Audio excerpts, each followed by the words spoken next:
신명기 16장 18절에서 17장 13절. 네 하나님 여호와께서 내게 주시는 각 성에서 내 지파를 따라 재판장들과 지도자들을 둘 것이요 그들은 공의로 백성을 재판할 것이니라. 오늘 말씀을 읽으면 세상 재판하는 거하고 비슷합니다. 우리는 개인적인 사사로운 일이 있으면 가정법원에서 다 처리를 합니다. 그리고 그게 안 되면 이제 고등법원으로, 나중에 안 되면 대법원으로 가는데, 그 얘기를 이제 문제가 생겼을 때 어떻게 해라 이렇게 얘기를 하게 하는 거죠. 그러니까 세상 사람들이 이걸 따라가는 것처럼 보여집니다. 근데 오늘 이걸 읽으면서 이게 꼭 읽어야 되느냐 이렇게 생각할지 모르지만, 우리는 이 속에서 우리에게 말하고 싶은 것들이 굉장히 많이 들어있는 것을 볼 수 있습니다. 그래서 구별되어져야 되죠. 이걸 읽고 이건 뭐 안 읽어도 되겠다 이러면은 너무 잘 알아서 그렇습니까? 이 묵상을 안 해서 그런 소리를 하죠. 자세히 읽으면 참 성경은 어떻게 이렇게 쓸 수 있을까 하는 그런 것을 발견하게 될 수 있는데, 그게 하나님 말씀이기 때문에 그렇다 그런 거죠. 우선 어제 뭐 했는지 한번 생각해 볼까요?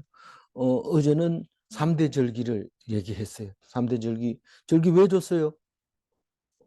제일 중요한 절기는 세 개 중에서 유월절이 제일 중요하고, 왜냐하면 제일 중요하다는 거는 1월 시작이 거기니까요. 유월절이 시작이 그거니까. 우리는 유월절 안 지키잖아요. 뭘 지켜요? 예, 부활절을 부활절. 6월절에 어린 양으로 돌아가신 예수님이 3일 뒤에 부활하시는 그 부활절을 섬기니까 6월절을 다 이해하고 부활절을 섬기는 거죠. 그러니까 이게 중요한 것이 우리에게 남아 있는 것이고, 이제 얼마 안 있으면 이제 사순절이 돌아옵니다. 그래서 사순절은 로마 기독교가 이제 좀 거룩하게 지내자 이래가지고 만드는 거죠. 뭐 성경에는 없는 거죠. 그래서 40일 전에 이제 우리가 예수님의 십자가를 생각하면서 늘 말씀을 떠나지 말자. 그리고 사순절부터는 계속 성경을 하루도 안 쉬고 공부하는 걸로, 성경 읽는 걸로 그 로마 시대 때부터 그렇게 해왔던 거죠. 근데 뭐 개신교는 뭐 그 형식적인 거 싫다 이래가지고 안 하는 건데, 그보다 더 열심히 해야 되죠. 누가요? 우리는 그렇게 하고 있잖아요. 매일매일 하고 있으니까 신경 쓸 필요 없습니다. 그래서 어쨌거나 이제 얼마 안 있으면 춘분이 지나고, 얼마 안 있으면 음력 15일이 지나고, 얼마 안 있으면 주일이 다가오면 그게가 부활절이 되는 것이죠. 그리고 제일 이제 헷갈리는 것이 맥주 감사절인데, 유대인들이 지내는 맥주 감사절과 우리가 지내는 맥주 감사절이 다르다. 유대인들은 유월절이라 해서 오순절이라고 해서 율법 받은 날을 감사하고 그걸 복으로 생각하고 있지만, 우리는 상반기 결산하는 날이다. 근데 왜 맥주 감사절이라 하냐? 그냥 상반기 결산하는 그렇게 하지 말고 성경에 있는 대로 하다 보니까 그게 된 거죠. 그래서 맥주 감사절은 우리는 진짜 시시하게 지나가는데 엄청 중요한 날이죠. 한 절반을 잘 살아왔으면 나머지 절반도 잘 살 텐데, 그렇게 받은 것을 감사하지 못하면 나머지도 감사하지 못합니다. 그래서 절기는 왜 있다고요? 준 것을 알라고. 이건 뭐 줘도 뭐 좋은 줄 모르니까. 그러니까 절기를 정해놓고 감사하라는 거죠. 받은 만큼 감사하라. 그런데 식구가 많고 이러면은 같이 모여서 이렇게 먹어야 되는데, 지금은 어떻게 돼서 맥주 감사절에는 식구들도 어디 사는지도 모르고 그냥 뭐 감사헌금 내고 그냥 집에 가는데, 그게 아니라 그걸 들고 성전에서 모여서 먹고 하나님 주신 거에 대해서 기뻐하는 게 명절이에요. 다시 말해서 내가 받은 복이 얼마나 되는가 그거를 많이 받은 만큼 많이 즐거워하는 거예요. 식구들과 가난한 사람과 레위인과 객과 뭐 고아와 과부와 이렇게 지내는 게 명절이었고, 나머지 한 개는 무슨 절기입니까? 초막절, 장막절. 우리가 어려웠을 때를 생각해 보자. 그리고 그렇게 하는 거죠. 6월절에도 고난의 떡을 먹습니다. 잘 먹는 건 아니고요. 일주일간 고난의 떡을 한번 먹어보면 우리가 얼마나 잘 먹고 사는지 알 수 있게 되잖아요. 근데 우리는 한번 입맛을 들여놓으면 시시한 거 안 먹습니다. 근데 요즘 와가지고 이제 보리밥 좀 먹고 이런데, 옛날에 보리밥 먹기 싫어 그렇게 그랬을 때 고난의 보리밥을 좀 먹는 기간이 있어야 돼. 보리, 보리, 청보리 보리고기에 그 집에 가면 보리밥을 주는 게 아니고 너무 맛있는 거 닭도 잡아주고 막 이러기 때문에 그거 가면 잘 먹습니다. 이 청도에 가면 청보리 보리고기 집이 있습니다. 근데 그 가서 그걸 먹으면서 보릿고기를 생각하는 사람 하나도 없을 거예요. 왜냐하면 전부 잘 먹자고 온 거니까요. 잘 먹지 실제로 메뉴가 좋더라고요. 그래서 우리 막내 사위 데리고 가서 먹었더니 이 막내 사위가 너무 고급스럽다 이러면서 사진 막 찍고 이랬는데, 하여튼 우리는 어려운 고난의 떡을 먹을 수 있는 그 기회를 하나님이 줬다는 거에 대해서 엄청 감사해야 되고, 초막절에는 우리가 이렇게 좋은 곳에 살지 않았고 초막을 치고 살았다는 것을 생각하게 하려고 하는 건데, 왜 시식 구닥다리 같이 옛날 얘기를 자꾸 하려고 그러냐, 이렇게 했을 때 그게 꼰대라서 그렇다가 아니라 우리는 잊어버리지 말아야 된다. 우리가 얼마나 어렵게 살았는지. 요즘 제가 뭐 잘 안 보던 그 유튜브 쇼트를 자주 보는데, 그게 이제는 거기에 한국 노래가 잘 안 나오고 중국 노래가 많이 나와요. 제가 그걸 봐서 그거 뜨는지 모르지만 중국 노래가 우리 노래보다 더 아주 멋있어요. 뭔 말인지 몰라서 재밌는지 모르지만 하여튼 어, 한류가 중국으로 넘어갈 것 같은 느낌이 들어요. 그것도 중국 사람이 연주하는 게 아니고 전부 서양 사람들이 서양 악기를 가지고 중국 노래를 연주하는 거 보면서, 아, 이제 한류보다는 이제 중국 쪽이 더 세지 않나 이런 느낌을 딱 받게 됩니다. 그래서 우리는 어려울 때를 생각하지 않으면 우리가 이거 어떻게 이렇게 됐나, 이게 대통령 때문에 그렇다 이러고 막 그럴 거예요. 틀림없이 그럴 거예요. 뭐 일이 안 되면 다 대통령이 잘못했다 하니까 그럴 텐데, 어쨌거나 이제 우리는 절기가 절기가 있어야 되는데 그 절기가 없어지고 있는데, 그 중에 가장 중요한 게 제가 볼 때는 맥주감사절이에요. 제가 맥주감 부, 부활절은 그 원래 의미가 6월절 의미가 없어지고 부활의 고난, 뭐 십자가를 짊어지고 퍼포먼스하고 이런 거는 발달하고 있지만 진짜 고난의 떡을 먹는 그런 행사는 안 하니까 그런 거는 좀 약한 것 같아요. 그래서 어 그리고 초막을 짓고 누가 그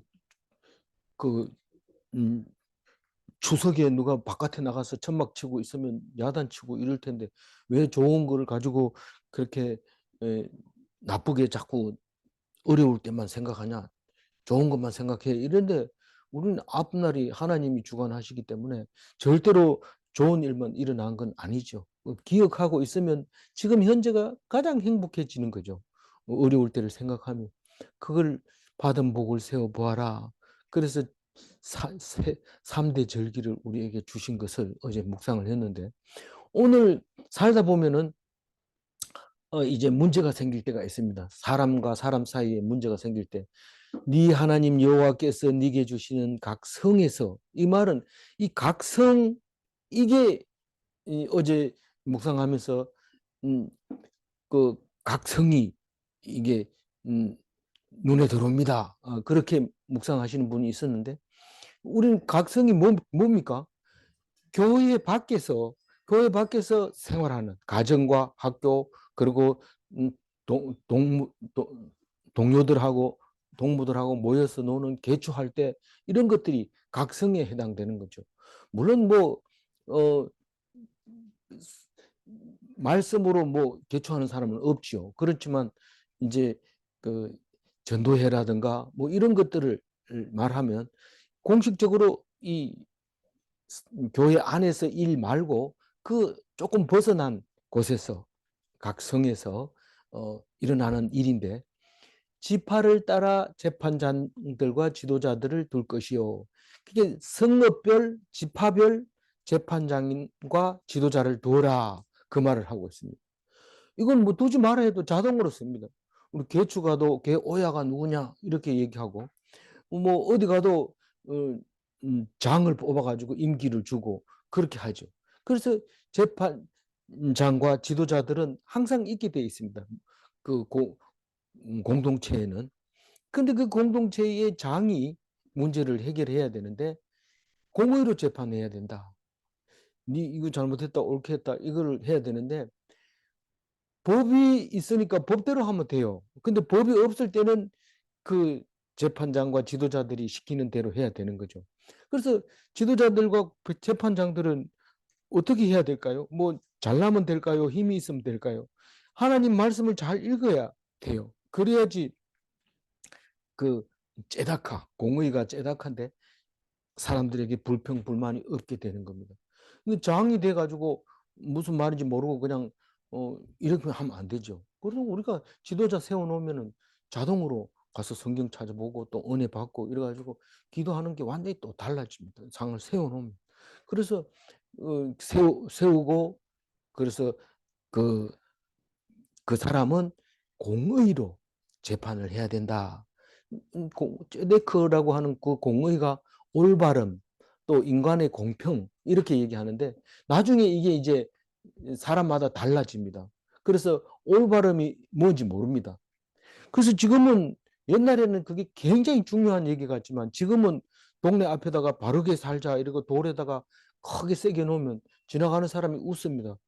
바르게 사는 게 뭐 허리 척추를 똑바로 펴라는 뜻이냐? 뭐 이러면서 웃기는데, 이 사람과 이 사람은 둘이 막 싸우는데 가보면 그게 옳은 거냐, 내가 옳은 거다, 계속 자기 주장을 하는데 옳은 게 뭔지 모릅니다. 바르게 사는 게 뭔지 모릅니다.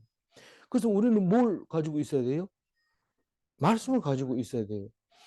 그, 그래서 우리는 이거 18절에 나오는 재판장은 우리 이 세상 사람들이 가정법원이다. 그리고 뒤에 나오는 이제 성전 안에서 당직 제사장이 결정할 거는 대법원장이다. 뭐 이렇게 인식할 수 있는데 사실은 그게 아니에요. 우리는 지금 만인 제사장이기 때문에 트러블이 일어날 수도 없어요. 없어요. 없는데 여기서는 지금 1차적으로는 세상 사람들하고 똑같은 이야기로 지금 얘기하고 있습니다.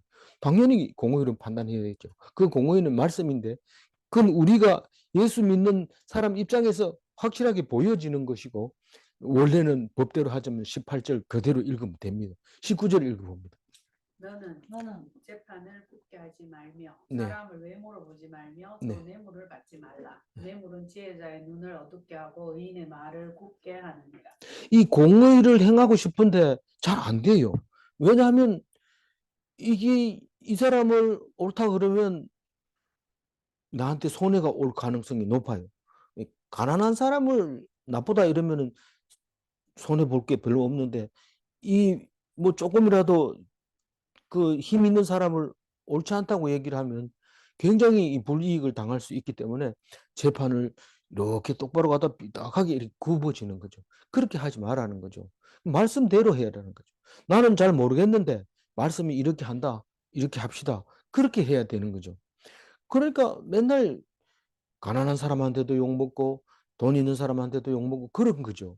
근데 실제로 말씀대로 하면 욕을 먹는 것이 재판관이고, 재판관은 욕을 먹으면 하나님이 보상해 주는 겁니다. 그걸 믿고, 그건 성경 말씀에 나와 있는 거니까요. 그런데 만약에 내가 뇌물을 받고 외모를 보고 판단을 했다 합시다. 그러면 이런 사람은 갈아야 돼.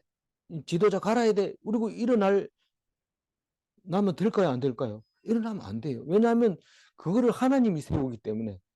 그렇기 때문에 만약에 그러면 억울하게 죽어야 됩니까? 그러면 하나님이 그걸 보상해 줍니다. 그리고 잘못 판단한 사람은 그 대가를 반드시 받습니다. 그러니까 하나님이 계시기 때문에 우리 걱정할 거 없어요. 어떻게 판단하든지 그냥 우리는 맡기기만 하고 거기에 순종하고 따라가면 샬롬이고 죽지 않고 영생하고 산다는 거죠.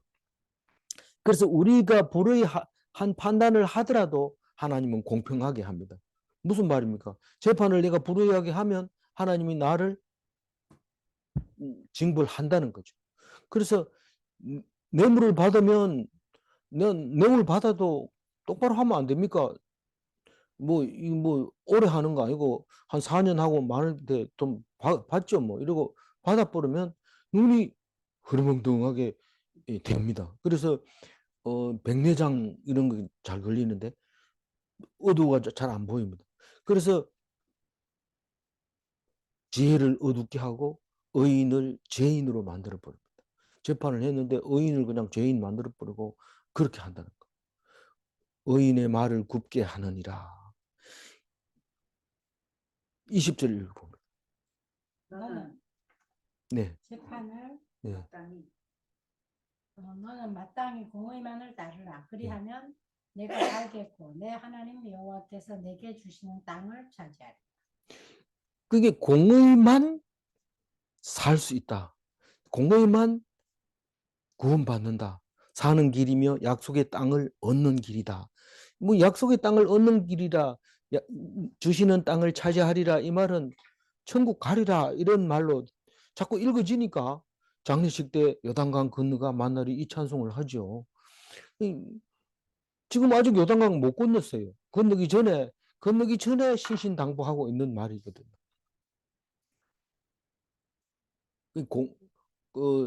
만약에 옳지 않다고 생각하면 힘을 가지고 무슨 재판하거나 그렇게는 절대 하지 말아라. 그렇게 해야 어떻게 한다고요? 산다. 죽지 않고 살고 약속의 땅을 차지한다. 한두 번 들은 게 아닌데요. 그래도 생각이 안 납니다. 성질이 나가지고 그리고 내 이익이 눈이 어두워가지고 제대로 못합니다. 흐리멍덩해서. 21절 읽어봅니다. 내 하나님 여호와를 위하여 쌓은 제단 곁에 어떤 나무로든지 아세라상을 세우지 말며. 그러니까 아세라상은 우상이죠. 아세라상을 다른 말로 아스다로 아스다롯. 예. 그래서 있어야 돼. 설경 권사님 있어요. 뭐 얘기하면 알지만 얘기하기 전에는 입에서 안 나오니까 어떻게 해요. 그러니까 좋은다고 막 야단치죠. 뭐 그러니다. 이게 뭐 묵상이 아니고 전쟁이 돼버린 거죠. 그래서 하나님을 이게 무슨 말이냐면 갑자기 느닷없이 재판 얘기하다가 또 뒤에도 재판 얘기하는데 중간에다가 뭐 제단 곁에다가 우상을 두지 말라고 이렇게 얘기를 합니다. 근데 재판할 때는 항상 하나님이 옆에 계신다고 생각해야 돼요. 하나님이 옆에 계신다고 생각해야 되는데 거기다가 아수다롯을 떡 갖다 놓고 이러면 어떻게 될까요? 그러면 안 된다는 거예요. 이거를 어떻게 읽었냐? 하나님을 우상처럼 섬기지 마라. 하나님 내가 이제 재판하는데 손해 안 보게 해주세요. 이렇게 그 아스다롯 보고 그렇게 얘기하는 거예요. 근데 이걸 그대로 읽으면 우상을 두지 마라 이 말인데 어떤 상이든지 세우지 말라는 거예요. 어떤 상이든지. 그 예배당에 마리아 상 세우는 것 우리가 아닌 것처럼 보이지만 21절에 걸리는 거예요. 딱 걸리는 거예요. 22절 읽어보세요. 자기를 위하여 우상을 세우지 말라. 내 하나님 여호와께서 미워하시느니라. 네, 여기는 우상이라는 말 대신 주상이라는 말을 썼는데 주상은 이제 두 기둥을 말하는데 우리가 어디 가서 텐트를 치든지 뭐를 캠핑카를 세우든지 할 때 뭔가 아무 그냥 허허 공간에다 세우는 게 아니라 뭔가 기준이 있으면 마음이 든든합니다. 산 밑에라든가 바위 옆에라든가 이런데 주상이 딱 서 있으면 그 앞에 이제 정착을 하게 되기가 쉽습니다. 근데 그게 이제 우리가 믿는다, 기초다, 그 기준이다. 예를 들면 누가 찾아올 때도 거기 가면 그 주상이 있다, 그 앞에 내가 있다, 이렇게 말하는 뭔가가 있기를 원하는데 그게 주상이죠. 우리는 팔공산에 올라가다 보면 골짜기에 큰 돌이 있으면 그 앞에 반드시 촛불이 켜져 있습니다. 있는데 어제 저 재물 얘기를 하면서 11조를 먹으라, 재물을 먹으라 이렇게 말할 때 그게 참 중요한 말인데 우리는 뭐 하나님이 그걸 먹는 줄 알고 돼지를 한 마리 잡아가지고 그 바위 앞에서 제사를 지내고 그걸 그냥 놔두고 가면 막 썩어가지고 냄새가 나고 뭐 너무 싫은 거죠. 지나가는 사람도 그렇고. 그러니까 그거는 뭐 닮으려면 좀 비슷하게 닮아야 돼. 거기서 고기를 먹고 놀다가 가면은 깨끗하게 먹고 치우면은 뭐 그래도 그나마 뭐 남의 신앙을 어떻게 할 수 없지만 이건 뭐 그냥 아주 지저분하고 불쾌하고 그런 거. 이 저 무당들도 하는 짓이 그와 같은 것들이 많이 있어가지고 아주 불쾌해. 그냥 뭐 자기 혼자 주문을 외우고 뭐 이제 신이 나서 하는 거는 어쩔 수 없죠. 어쩔 수 없지만 그렇게 이 남들이 보기 싫은 혐오스러운 짓을 하는데 하나님은 그거를 가증하다고 그래요. 왜냐하면 너희들이 신을 섬긴다고 하면서 너희들이 기분 나는 대로 대충 짐작해서 얘기하는데 짐작하지 말고 직접 마주보고 대화를 하라는 거예요. 제가 맨날 싸우는 게 뭐 물으면 그 사람은 이래가지고 이래 물어봤나 이래 안 물어봐도 안다는 거예요. 그렇게 하지 말고 직접 얼굴과 얼굴을 대해 봐야 된다. 그렇게 얘기했을 때는 상황이 달라지는 거거든요. 하나님을 만나서 이야기를 해보면 하나님이 우리를 사랑한다는 거예요. 근데 대화를 얼굴을 안 마주치니까 내 이 나이에 이제 교회 가가지고 무슨 천국에 가겠어요? 난 안 갑니다. 아니 아무리 큰 죄를 지어도 하나님이 다 용서해 줍니다. 싫습니다. 내 이만큼 죄를 지었고도 천국 간다면 그런 천국 난 안 갈래요. 이러면서 안 가는 거예요. 그러니까 어떻게 할 방법이 없는 거예요. 그래도 그렇게 얘기를 하고 이제 그까지만 하는 거죠. 그래서 절대로 재판을 할 때도 하나님이 항상 옆에 계시고 얼굴을 대하고 본다고 생각하고 그러고 재판을 해라. 그 네 좋다고 그냥 막 이렇게 하면 안 된다. 그 얘기를 하고 있습니다. 그러니까 말씀에 매여서 재판을 하는 것이 죄악하고 공의다. 그 말을 하고 있는데 우리는 뭐 빨리 읽어버리면 그게 뭔 말인지 연결이 잘 안 돼요. 오래 묵상을 해야지. 그래서 넣어놨구나. 참 우리를 야단치는 게 아니고 참 복 주시려고 하는구나 하는 것을 깨닫게 됩니다. 17장 1절 한번. 흠이나 악질이 있는 소와 양은 아무것도 내 하나님 여호와께 드리지 말지니 이는 내 하나님 여호와께 가증한 것이 됨이니라.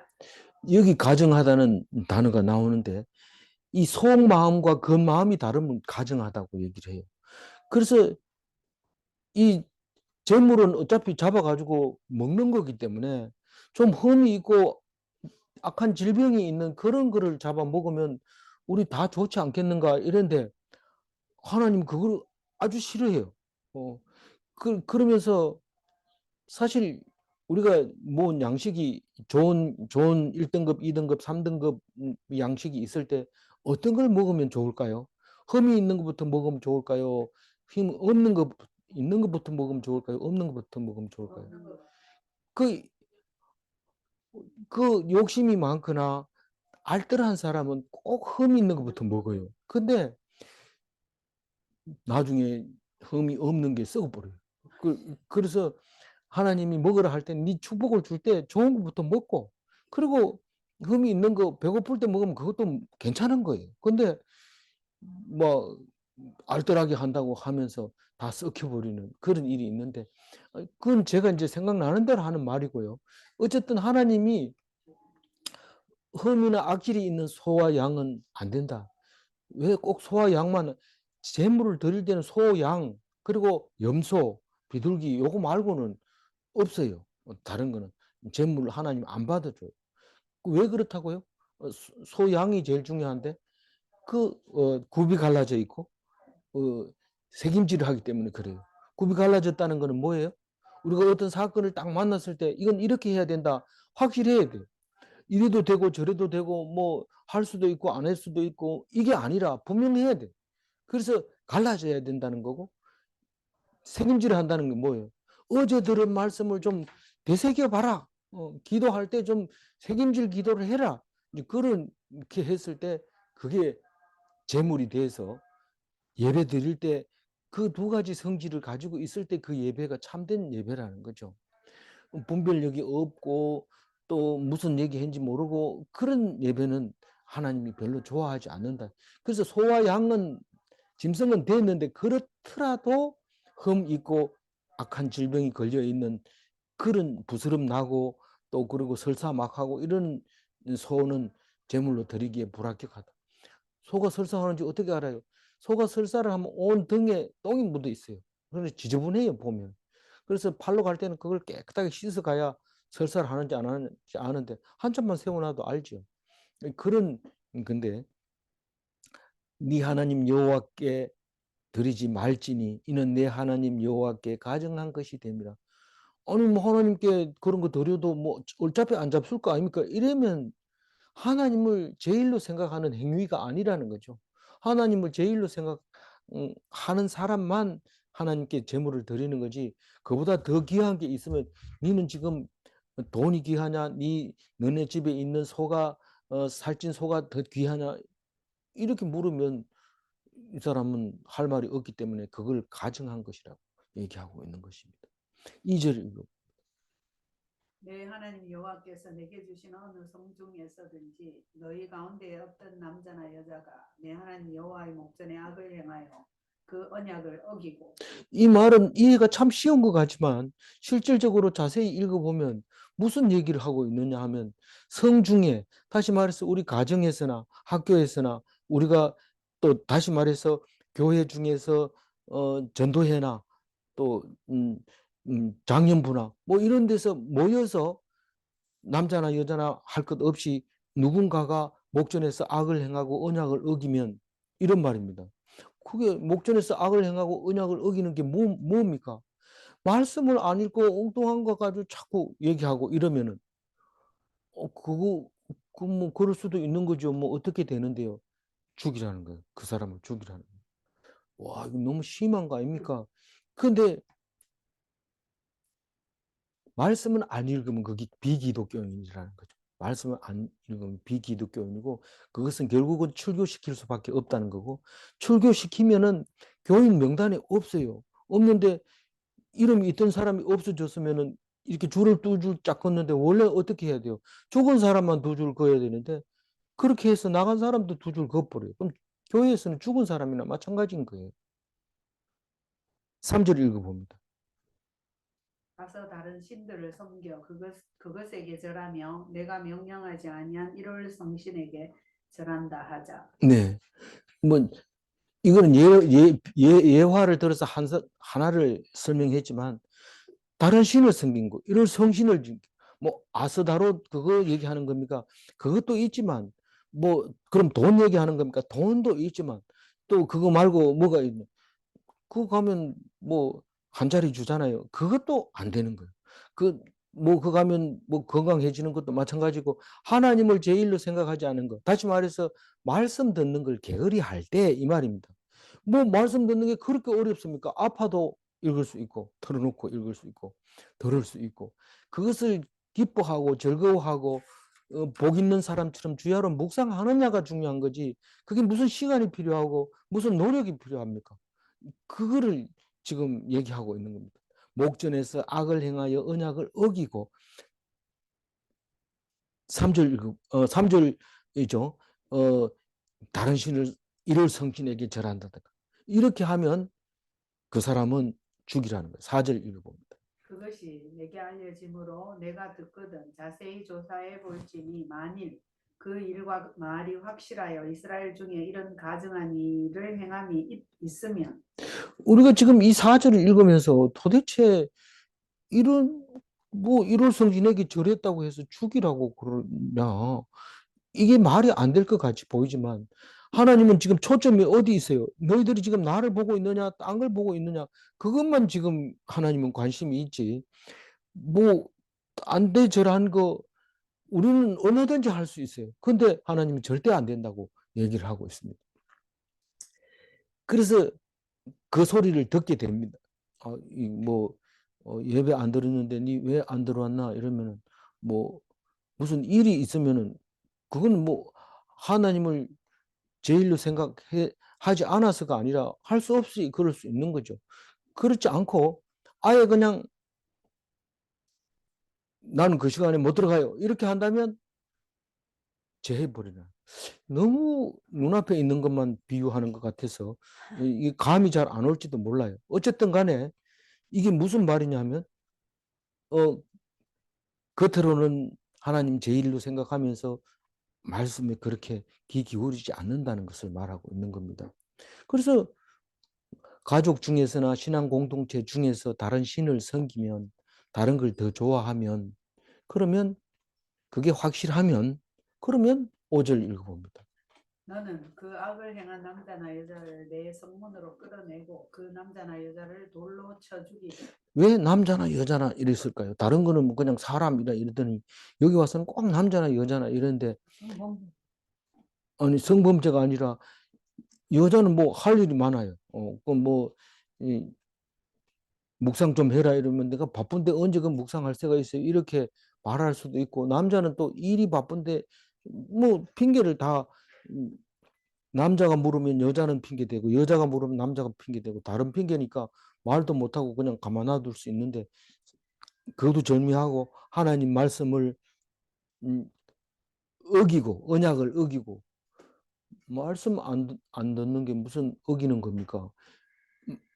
말씀 안 듣는 게 아니라 제1로 안 들어도 되지만 다른 것보다 제일 우선적으로 여기라는 거. 안 듣는 게 중요한 게 아니고 제1로 여기라.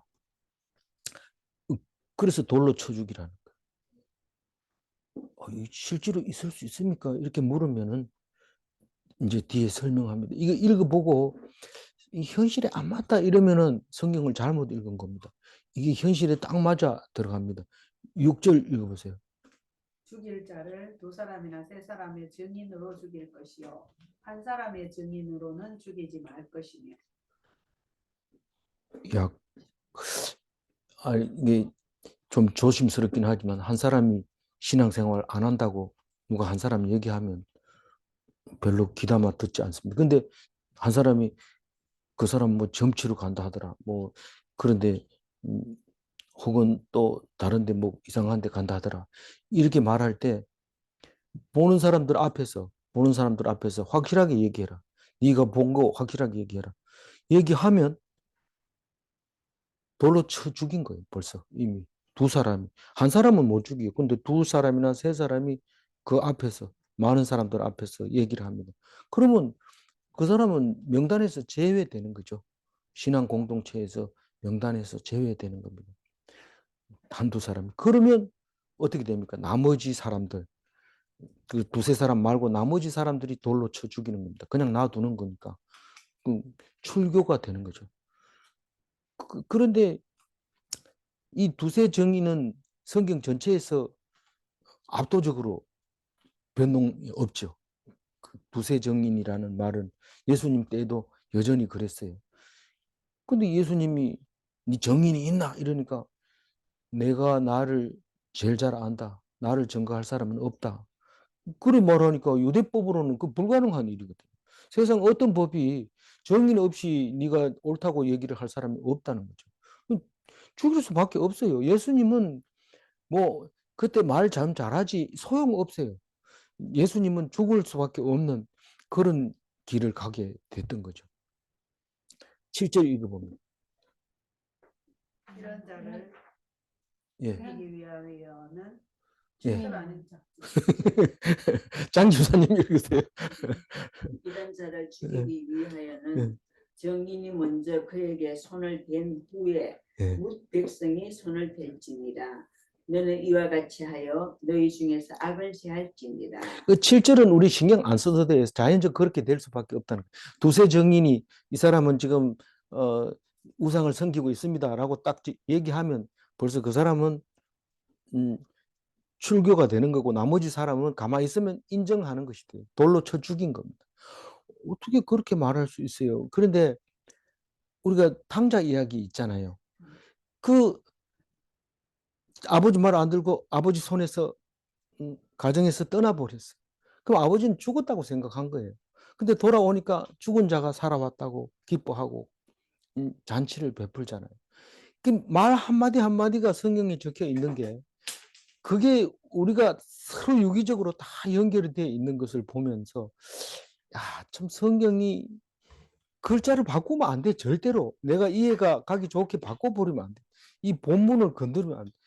그거 뭐 세번역하고 개정하고 틀리는데 어떻게 해요?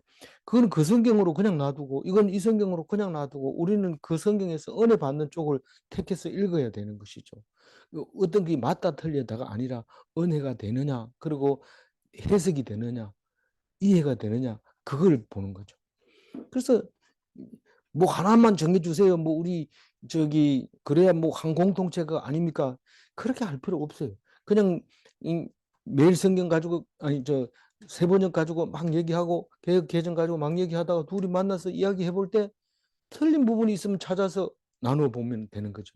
그러면 그게 두 가지 의견이 나올 수 있어요. 충분히 두 가지, 세 가지 의견이 나올 수 있지만 그것이 우리가 생명하고 관계 있는 것은 절대 없습니다. 아무리 번역을 다르게 한다 하더라도 절대 그런 거 없으니까 다만 이해를 돕기 위해서 하나를 빠뜨리고 이야기할 수는 있어요. 그러니까 이쪽 면을 단어 하나를 택하고 나면 다른 한쪽이 이 의미가 떨어지기 때문에 그래요. 그럴 수밖에 없지만 그래도 우리는 그 어떤 것도 성경을 음, 바꾸지 말고 읽어야 된다. 8절 읽어봅니다. 내 성중에서 서로 피를 흘렸거나 다투었거나 구타하였거나 서로 간에 고소하여 내가 판결하기 어려운 일이 생기거든 너는 일어나 내 하나님 여호와께서 택하실 곳으로 올라가서 그러니까 만약에 가정이나 전도에서 무슨 문제가 생기면 당회로 끌고 가라. 교회로 가서 당회 목사님한테 얘기를 해라. 이런 의미로 들려질 수 있어요. 그러나 그게 아니고 우리는 만인 제사장입니다. 다시 말해서 가정에서 제사장이 있기 때문에 그 제사장이 모든 문제를 해결해야 돼요. 안 되면 어떻게 해요? 안 되면 그 가정 식구가 아니죠. 그 가정에서 그 인정을 못 받는 거죠. 그럼 탕자처럼 그냥 제껴 놓는 거죠. 그러다가 실패하고 돌아오면 죽은 자가 살아난 걸로 인정하고 기뻐하고 감사하고 그런 거죠.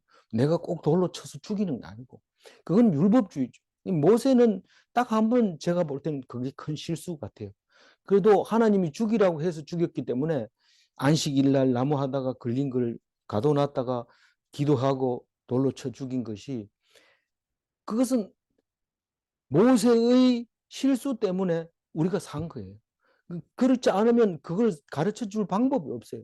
그게 잘못됐다고 고라 자손들이 일어나서 대드는 바람에 고라 자손들이 다 죽잖아요. 그러니까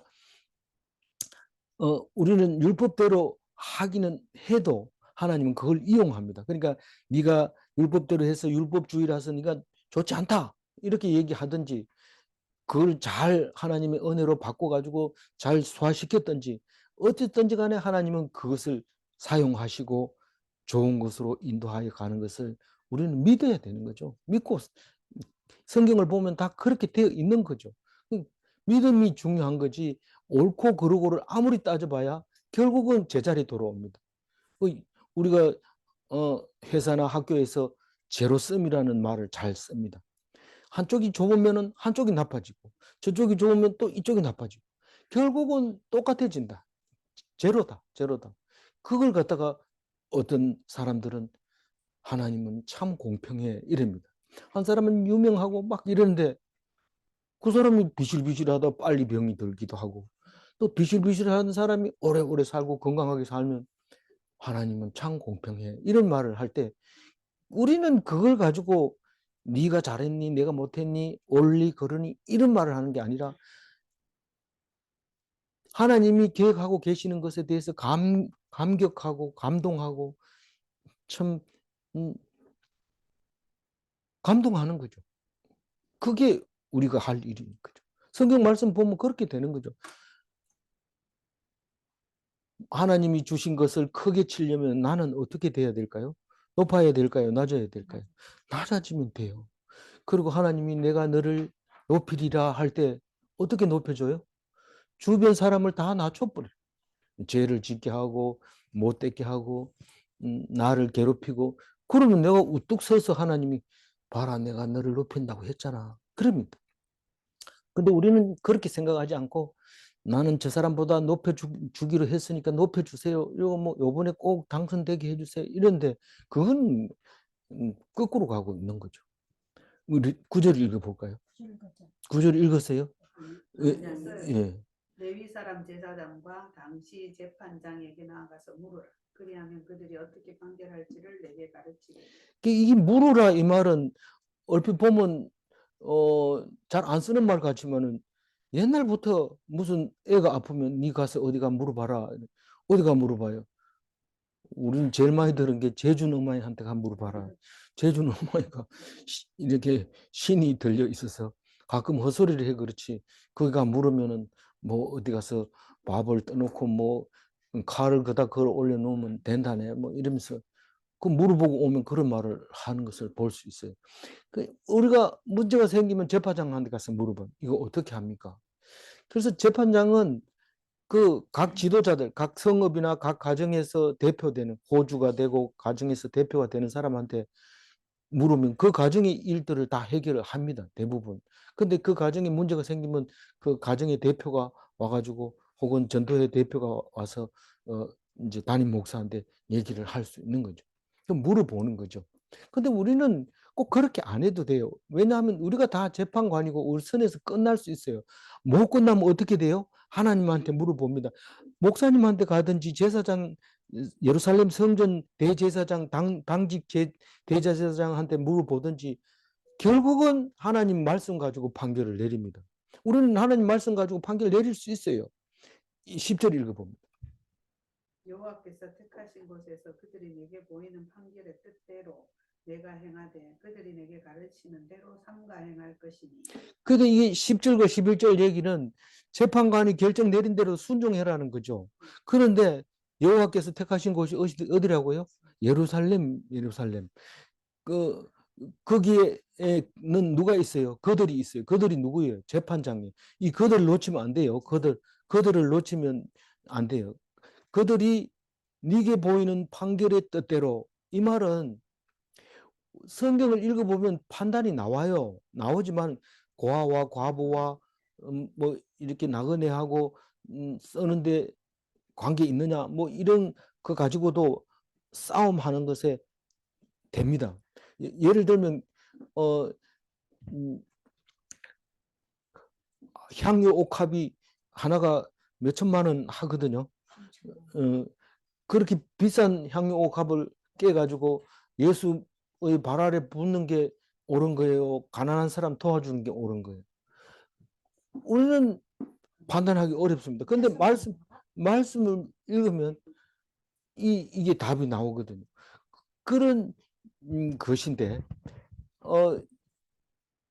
이게 판결의 뜻대로 이 말은 그런 말이 없을 때 아주 애매할 때가 있습니다. 둘 다 똑같이 이해가 되지고 똑같을 때 이게 의견이 다를 때 바르게 살라 이거 가지고는 안 되잖아요. 그 어떻게 해야 돼요? 그 제사장 당직 제사장은 에봇을 입고 있고 에봇 속에는 주사위 2개가 들어 있어요. 그래서 그걸 던져서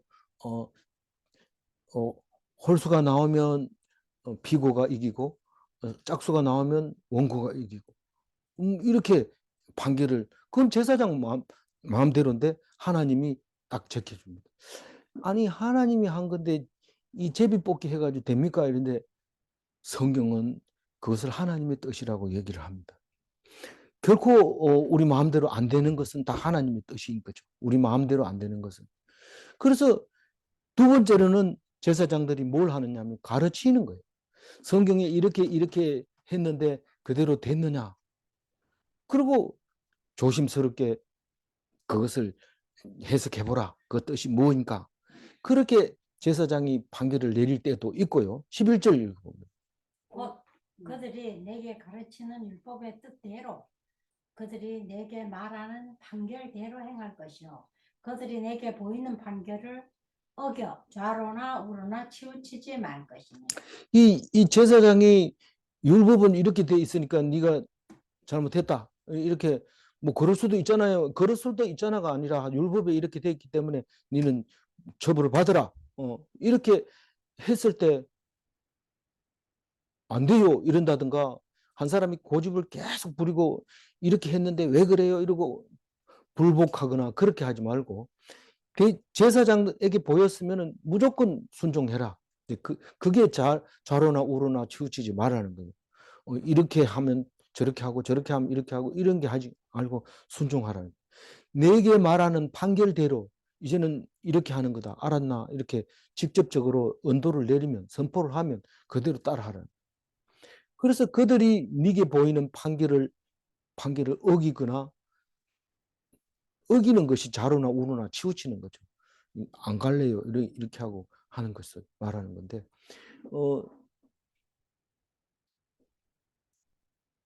그러면 대부분이 어디입니까? 뭐 저기 교회 어디를 가야 되면 그게 아니고 믿음으로 하나님 신앙 공동체를 유지해 나갈 때는 내가 제사장이다. 그렇게 생각하면 제사장 말대로 안 된 것은 결국은 정인만 있으면 그거는 죽은 거. 다시 돌아오면 죽은 자가 돌아온 거니까 엄청 기뻐해야 돼요. 그냥 뭐 왔나 이러고 치우지 말고 진짜 기뻐해야 돼. 그래서 그게 무슨 뜻인지 오늘 생각하면서 오늘 묵상을 해야 되는 것이죠. 예, 마지막 12절 읽어주세요.